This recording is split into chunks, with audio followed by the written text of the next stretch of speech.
Special thanks to my patrons for supporting my channel. Let me make something very clear. This video comes from a place of love. I really like Undertale. From its endearing visual style and killer soundtrack to its witty humor and unforgettable characters, Undertale is an utterly fantastic game. In fact, a few years ago I had a Winter Soldier moment.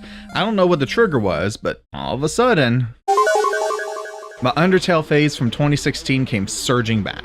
I turned to one of my closest friends. "You have to play this game," and he did, and he enjoyed it. I told Reynard, "You have to play this game," and sent him a copy. I don't think he's actually played it, but that's okay. I told DM, "You have to play this game," and he did. I even got to join him as he was playing it. But as he did, I found something strange happening to me. Oh, make sure to check that thing there. It's... right. Oh, if you pick that option, it's a really fun, sorry. Oh god, he's going straight up. He's not going to the right. He's going to miss the spider donut. He has to get the spider donut! Why was this happening? And why does this seem to happen to a lot of fans of this game? I've never actually honestly thought that Undertale was a bad game. I love the game. I think the game is a great thing. I think the fan base is a little crazy. When I play a game, I wanted to make it my own and I wanted to do my own thing. And yet, when I did that, it was like I got reprimanded for it. Does Undertale just attract a certain kind of person, or is there something built into the game's design that causes this behavior?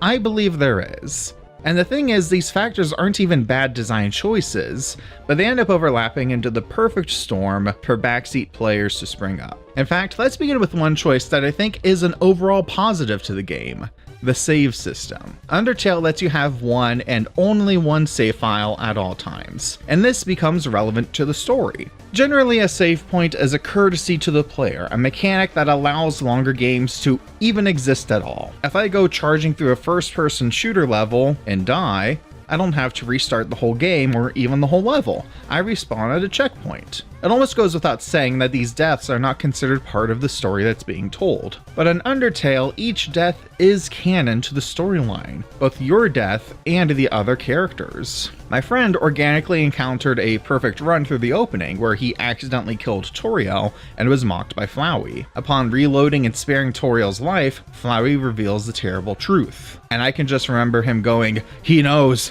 He knows!" It was a great moment, and the way it further unfolds in the narrative makes for interesting drama down the line. The existence of a single save file thus lends a new gravity to the experience. Your actions will have consequences that you can't erase. It's really cool. But then that has a certain side effect. Because if your game only lets you have one save file, then that makes it harder to explore alternative paths. You can't make a second save to branch out on a detour and then come back to your original save. You would have to essentially restart the game, which would take more time, which disincentivizes exploring other paths. Putting a pin in that, let's talk about Undertale's branching story. The direction of the narrative is shaped by your encounters with the denizens of the underground. Who you kill and who you befriend will shape the ending you get. And in fact, there are an impressive 93 different endings possible. Except, not really. The vast majority of these are variations of a neutral ending. So we have the true pacifist route, the infamous genocide route, and the neutral route. Though even then, the neutral route pales in comparison to the other two. Frisk escapes to the surface and receives a call from Sans describing the state of things in the underground. The call may include other characters if appropriate, but it's a very low-key ending with only variations in text. Contrast this with Fallout New Vegas, which also has a wide variety of endings, but makes them more modular. Depending on the choices you make and the people you encounter, you'll get a slideshow showing the fates of various people and factions in the Mojave Desert. No one playthrough's ending feels lesser than another one. Meanwhile, in Undertale, only the true pacifist and genocide routes get big set pieces, meaning that the wide variety of neutral endings feel like different flavors of fail states. Now, these two major endings have pretty simple criteria in their natural playstyles anyways. You either spare everyone you encounter or you kill everyone you encounter. Except, once again, not really. See, the genocide route involves not just killing every encounter, but actively walking back and forth in empty halls to grind enough kills to meet the threshold. In a way, it feels almost unfun on purpose, as if the game is actively trying to encourage you away from the path of evil. This fits the overall story, but, well, I'll put a second pin in this for now.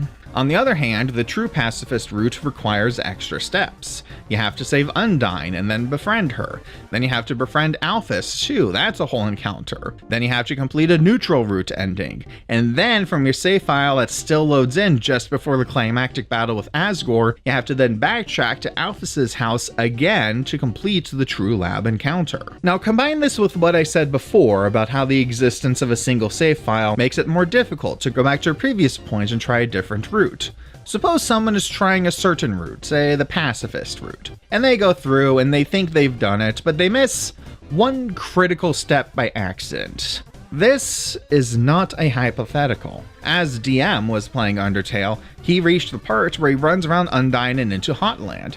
Undyne collapses in the heat, and you're meant to demonstrate mercy by providing her water. This comes after Undyne has spent an entire chapter trying to kill us, culminating in one of the most difficult encounters so far. So of course he wanted to poke fun a bit, teasingly walking to the edge of the room as if he'd leave her. Little did he realize that the game treats this as you totally refusing Undyne help. So she despawned, and DM had unknowingly locked himself out of the pacifist route he intended to do.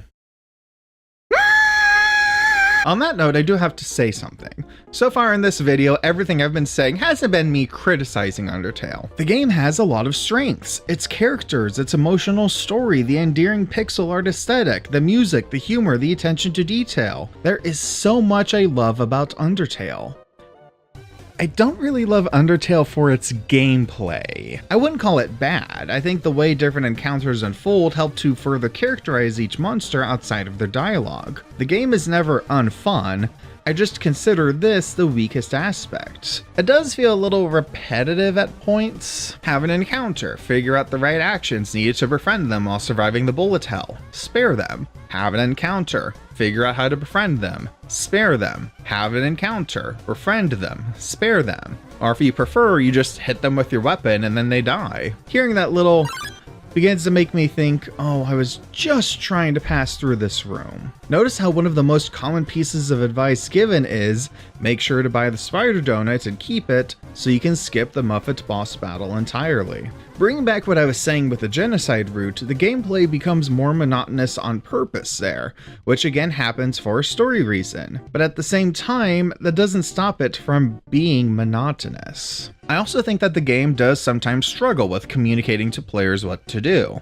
Part of that is ironically one of the game's most unique strengths. Sometimes you have to disobey what you're told in order to get the best ending. When Toriel keeps telling you to fight, you must still continue to spare her in order to progress. That is really cool, and there are subtle hints if you watch that you are in fact going in the right direction. But sometimes it's not communicated so well. Not just DM, but a second friend I watched play the game struggled with Undyne's fight actually. They asked for my help because they didn't realize they specifically had to flee from her fight. I bring this up because remember all of the things I said you had to do in order to reach the true pacifist ending?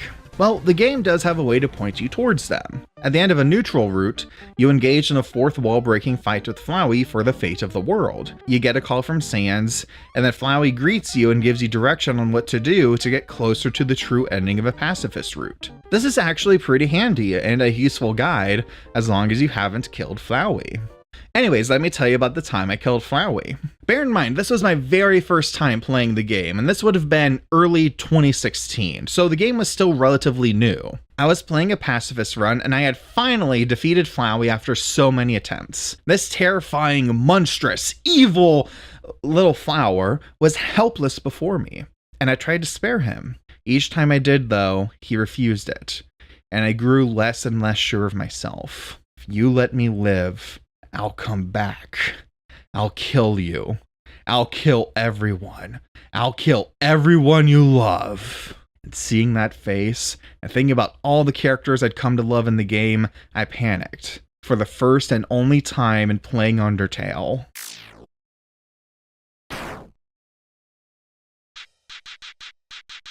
I knew you had it in you. I'll be honest. This was one of my favorite moments in my entire playthrough. That sense of having finally been pushed to the breaking point, it haunted me. What I find especially fascinating is how that's the one kill you can have in the game that does not obstruct you from a pacifist run. But speaking of, Flowey was no longer there to give me direction, so I ended up searching for a guide online to figure out what to do next. Really, my point here is that a lot of what I'm describing, the factors I'm laying out, are often the flip side of Undertale's best features. Most of these are not things I'd want changed, but let's put the picture all together then. We have a game that's not all that easy to replay. If you make a wrong turn or you want to try a different route through the gameplay, you have to start over. Plus, many Let's Players and streamers will only play a game once, right? Unless they dig into that specific niche, generally they'll play something to completion and move on to the next title. This is further exacerbated by the fact that gameplay isn't really the best feature here. This is also a game with functionally two real endings. Endings that are really cool and impactful and emotional. But it's also easy to miss that those endings are even there, and it can be easy to fall off their paths without meaning to. So if someone only reaches the neutral ending, they probably won't get the full story, the grand emotional climax at the end of the true pacifist route. In a way, their experience of the story would be incomplete. Besides, the neutral endings don't really offer anything that the pacifist ending doesn't. So why not make sure people get the full story? Why not make the game easier for them so that they complete it and get to that true ending? And that line of thinking leads to this. That's what I did, and then it's like, no, you're wrong! That's not what he is, and then they just spoiled the entire ending for me. But remember what I said earlier. One of the most impactful moments of the whole game for me was when I didn't follow what I was supposed to do. In another world where Undertale remained a niche game made by the guy who did music for Homestuck, I could see it being part of the challenge to feel unsatisfied by the neutral endings, a compelling reason to keep trying for something better. And all the little quirks along the way would be freely discovered or passed by according to who plays it. Undertale is a game filled with flavor, and even with its small scale, I could see each person's experience being unique. Maybe we can still let people have that. Speaking as an Undertale fan, let's all chill out and let people approach the game the way they want. Even if it means they don't get the best ending, that's okay, because it'll be their ending. That being said, I am so glad deltarune improved the gameplay. It's so much better now.